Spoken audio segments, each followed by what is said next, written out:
So when you get reactive, what do? Do you lash out in anger? Or do you just automatically say yes when you mean no? Or maybe you shut down in the middle of a conversation, or maybe you run away. We all have our habitual mode of being reactive. But what our reactivity has in common is that it's not really a conscious choice. And usually, our reactivity leads to some pretty negative consequences. So, I want to talk today about how calming down our reactivity is probably the most important skill for regulating our emotions. So, by the end of this video, you'll understand what reactivity is and where yours came from. And you'll understand that the power lies in that space, the space between an event and our reaction, or the space between our emotion and our reaction. And I'm going to share 6 strategies for expanding that space, which will allow you to choose how to respond instead of going to your automatic reactive behavior. So, most of us live way more reactively than we even realize. We have these automatic behaviors that just kick in and we repeat them over and over to the point where we just say, well, that's who I am. That's my personality. But when you understand the origin of reactivity, you will probably shift that belief. So, our reactive pattern comes from our fight, flight, and freeze survival mechanism, which is a very primitive survival mechanism.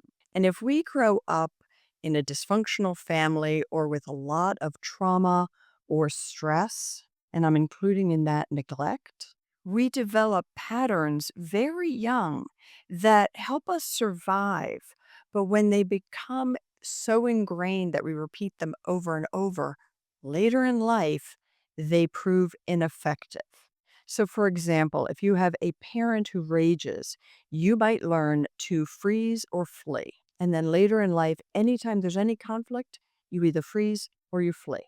Or a different child in that same family might be in the position where they're the one who fights with the rageful parent. And they grow up feeling that in order to survive, they have to fight with that parent. So they become the fighter. And then later in life, whenever there's conflict or stress, they fight. So there are basically 4 reactive patterns, which include the fight, flight, and freeze response. And I'm going to include the fourth of a fawn response. Now, the fawn response is one in which you immediately people please or diminish yourself in order to accommodate another. And that also comes from trauma. So somebody who fawn automatically moves into that position of appeasing the other. And again, as a child, this might have been necessary for your survival. And then it becomes very deeply ingrained, so ingrained, it feels like part of your personality. And later in life, you find you're doing it all the time even when it is not necessary. So, living in chronic reactivity comes with serious costs. A big one is that you often feel out of control and ashamed. You know that these reactions don't lead to the outcome that you want most of the time. And so it brings up a lot of shame and guilt. Second is that it can really cause damage to relationships. If you're a fighter, I think people understand how that damages relationships, but it can also damage relationships if you are a fleer. And if you're a freezer, people often feel shut out. And if you fawn, people feel like they don't really know where you stand and they can't really be close to you. So, all 4 of these reactive patterns have an impact on our relationships. And another big one is that you aren't making decisions that are in alignment with your values and your long term goals. So, you might end up feeling like, I'm not really getting to where I want to go. And then every time that we engage in these behaviors, we are reinforcing those neural pathways that got established a long time ago. So, one of the greatest quotes on this topic, I'm going to read it to you. Between stimulus and response, there is a space. In that space is our power to choose our response. In our response lies our growth and our freedom. So, this quote is from Viktor Frankl, who was a psychiatrist and neurologist who lived through the Nazi concentration camps. And he wrote a book that is incredible. I highly recommend it, called Man's Search for Meaning. And he founded a school of thought within psychology and psychiatry that man's search for meaning is the most powerful motivational force in our lives. So I'm going to put a link to that book in the description to this video, but I do recommend it. But just coming back to what that quote says, in the space between stimulus and response, that's where our freedom lies. You are not your automatic reactions. You have the capacity to choose, and we're going to talk about strengthening that capacity to choose and expanding your ability to access that space between the stimulus and the response. So, these 6 strategies for expanding that space to give you more capacity to choose your response, these strategies aren't separate, they're interconnected. But strategy number 1 is awareness of what your habitual pattern is, and awareness of when you initially get triggered. The earlier you can become aware of that, the more capacity you will have to calm it down and find that space. So, knowing what situations, people, or emotional type events trigger your reactivity, very important. Learning to recognize the signs. Some of those could be physical signs, your face getting hot, your pulse rate going up, or your mind shutting down, right? If you're a freezer. Or it could be a sign of some type of behavior. You might have a nervous habit or begin to say something you don't really mean. So the quicker you can recognize that, the quicker you can reel it in. One thing that might help you expand your knowledge and recognition of when you're triggered would be to keep a journal for a week or two. You don't have to do it forever, but just note at the end of each day, did I get reactive today? What was the situation? What did I do? When did I realize I was being reactive, right? How early did you realize it? Because as you pay attention to this and as you really think it through, I guarantee your awareness will begin earlier and earlier. So, strategy number 2 is stop, take 5, and think. The second you realize that something reactive is happening within you, stop, take 5 deep breaths, and think. You don't have to respond right away. You don't have to answer someone right away. If you're a fleer, you don't have to run away right away. Stay grounded, take 5, and that take 5 can vary. Like sometimes it could be just 5 breaths in the moment.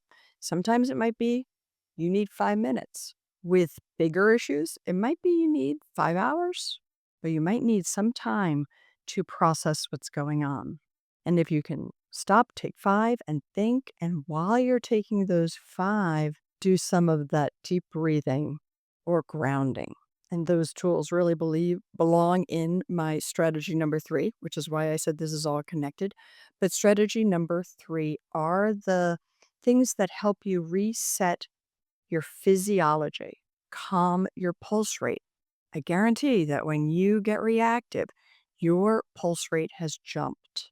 Your breathing is probably more shallow, and your muscles are probably more tense. And you may or may not, people vary in how much they're aware of those different physical signals. But as you think this through, you'll become more aware. So, the best tools for me for physiologically relaxing are the grounding tools and the diaphragmatic breathing tools. And you take them everywhere you go. They're free, they're accessible, but you have to practice them when you're not reactive. Practice them when you are not triggered. And I often recommend people practice whichever one is easier for you, whichever one is more accessible. Practice it a few times a day for 5 minutes at a time. That gives you more ability to access that tool when you are activated. Now, there's other tools that work for people. Playing with your pet, right? Playing with your dog, taking them for a walk, being out in nature. Those things may not always be accessible to you. So it's good to have the other tools too. But those are important. So know what tools work for you. Strategy 4 is mindfulness and meditation. I know these are hard for a lot of people, but these truly are the tools that will give you the greatest ability to pause, to access that space, the space between something upsetting and your response. So, if you really want to turn this into a response and not a reaction, mindfulness and meditation are key. I talk more about this in a free webinar that I have called Rewire Your Brain for Joy and Confidence. I will put the link in the description, put a QR code here on the screen. If you haven't listened to this webinar, it's about an hour and 15 minutes and definitely worth it. I hear from a lot of people. They learn a lot, and it really is about rewiring these neural pathways, right? Because these behaviors have been developing for so long that you have neural pathways bringing you right to your reactive behavior. And that is what you can change with some very targeted tools for rewiring your brain. Strategy 5 is cognitive reappraisal. This is about thinking about the situation differently. Now, this is not an early one in this process because with reactivity, you have to first access that space. You have to first access a little bit of physiological calming to make your amygdala feel like, well, I don't like this situation, but I'm not physically immediately in danger, so I can calm this down a little. That enables you to bring online your frontal lobe. And then you can begin to think about the situation and maybe begin to change how you think about it. This is a much bigger topic than I can get into today, but I do have a number of videos on cognitive distortions, and I can link these at the end today. And I also talk about this in more detail in another one of my emotional regulation videos, so I'll link that at the end as well. But an example here would be that if you're highly sensitive to criticism and criticism makes you very reactive and you get criticized by your boss, your body might be reacting as if you're in danger. And your brain is probably spinning into, oh, I could lose my job, or it could even be, I hate my boss, but I'm trapped. I can't get out of this. And there's a number of different ways of seeing it that are probably more accurate. And those could be, it's hard to know because everybody's situation's a bit different, but it could be that, you know what, your boss is kind of a jerk. He doesn't deliver criticism well, and that's his problem. That's on him. So if you do want to find a different boss and a different job, you can calm down, put in place some planning. Or if that's not the case, you could reassure yourself that you're not in physical danger. Everybody makes mistakes, and bosses usually offer criticism because they care about the employee and they want to help them improve. So if you look at it as a tool for learning and you're okay as you are, you just need to learn some things differently, right? Those are ways of thinking about it that don't keep you in that incredibly activated state. Other very common examples, I hear this all the time, is a friend doesn't text you back and you immediately go back and review your last conversations. You go over it and over it and you think the person's mad at you. And there's probably some habitual pattern from your past, which is why that concern was created. But if you bring in cognitive reappraisal, you recognize the pattern. You could be, well, she's probably just busy. I can try her again tomorrow. Okay, strategy number 6 is value-based decision making. Again, this is after you have that space. During that space, you use your cognitive reappraisal, look at the situation differently, and then think through what decision you want to make about the difficult situation that reflects your values and your goals in life.